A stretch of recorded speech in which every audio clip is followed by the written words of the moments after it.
September is right around the corner, and that means grilling season is almost over. Oh.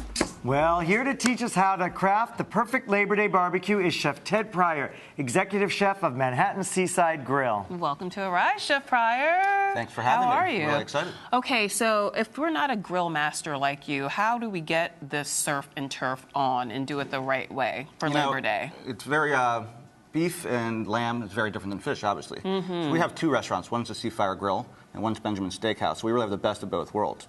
We have, the surf and turf. Yeah. So we treat them each very, very differently. Okay. And so what we've done is we brought some raw product for you. Okay. Some absolutely beautiful domestic lamb chops and very 21-day aged ribeye. Very well marbled. Very, very well marbled. You can see that. They both are. They're beautifully red, and they're beautifully aged. And grilling steaks is a little easier. It's a less complicated process than grilling fish. Really? Why do you say that? Well, you need a hot grill, but it doesn't generally stick. Got you. You leave it 5 minutes aside, it'll come right off, and you'll have medium rare, and it's a little, not a very complicated process. Okay. What you really want to do is you want to get the best product, though, because you can't fake it afterwards. If you start with a poor product, you're never going to end up with a good dish. That's true. So I really recommend, especially when it comes to meat, you buy prime, get the absolute best you can find. It's worth it. It's worth the Because money. if you buy something a little that's not quite there, you're not going to get it. You get what you pay for. Well, exactly. Yep. And really the same thing with the fish. Here we have a beautiful swordfish, beautiful salmon, pretty. and they both grill wonderfully. This is something we really do. Labor Day weekend, you think of those big steaky fish that you really can, put on a hot fire and they won't stick and they're really flavorful and they'll hold their body. Really? And so we usually just use salt and pepper, but you can do different marinades, different sauces, and but salt and pepper, with a good quality fish is almost enough. Are you serious? Yeah, So I think that's so. like quick cooking too. So if you have guests over, you can put it on the grill. Exactly. They don't have to wait around. Yeah, Drink a little bit of rosé, lemon. and they're good to go. And that's really our philosophy at Seafire Grill. We really let the product stand for itself. So we grill it simply, and we might have one sauce and a piece of vegetable with it, but we don't really cover it with a lot of different marinades and things to mask the flavor. We trust the actual product, the actual fish is going to have its own flavor that we can rely on. Now, what are some of the other mistakes that some people make when it comes to grilling? Clearly not buying the best cut of meat or Right. the best fish is one of them. What's another one that we should look out for? Especially for fish, you have to trust the fish on the grill. If you What does that mean exactly? That sounds very chef-like and esoteric. More specifically, How do I trust the fish? You're exactly right. So when you put it on there, let it cook for 3 or 4 minutes. You can't keep on peeking at it, or else it'll stick. Okay. So you put it on a hot grill with a little bit of oil and let it sit there for 4 or 5 minutes. You think it's burning, but it's not. Okay. You're okay.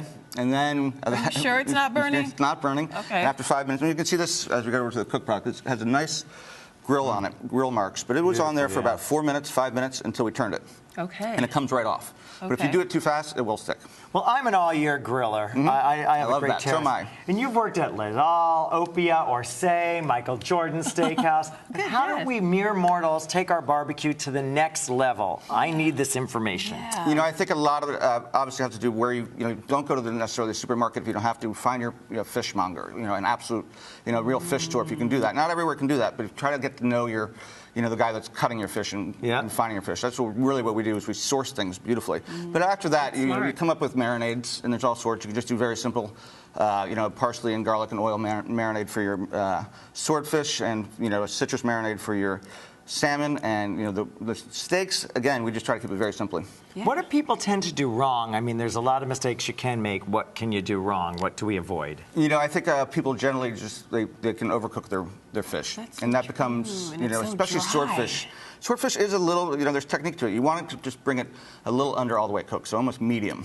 Okay. So there's just a little bit of translucent color, and salmon, again, it should be a medium rare. If you overcook it, we all know how dry fish can get. And that's the worst. Oh, now what's the worst going to happen is you take it off, you look at it, and you have to put it back on for a minute. It's better to do that than to have it overcooked. dry salmon. Ooh, the thought of it. Yeah. Okay, so settle the debate for us. Charcoal, gas, or electric? I Pryor. I grew up in charcoal. My father would be ashamed if I went gas. It takes a little longer, but I think it adds a little more flavor. Okay. But everybody else in the family is slowly but surely going to electric because for the ease of it. Electric, really?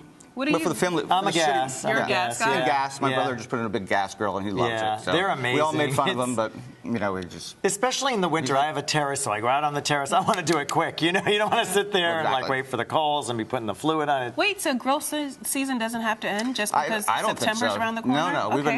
been out in heavy parkas and upstate and just grilling. Really? Yeah, sure. You got to come over to the terrace. I keep inviting you. You got to All get right, there. I'm coming to the terrace. December barbecues. Will you have grilled swordfish for I me will in barbecue December? all right. year round for you. Okay. So what if we don't feel like working because I'm not really into cooking per se? That's why you hire chefs. That's how you keep the restaurant business Are you going. hireable? For a price, I think I am. There you go. Okay, so where can I taste some of your fine cuisine, though, Ted Pryor? Well, like I said, we have two restaurants, and we really have the best of both worlds. We have Benjamin Steakhouse, which is here in Manhattan on 41st Okay. Street, and then we have the Seafire Grill in Okay. town on 48th Street. Nice. Yeah, All right. it's really right down the street from you guys. I mean, we surrounded you.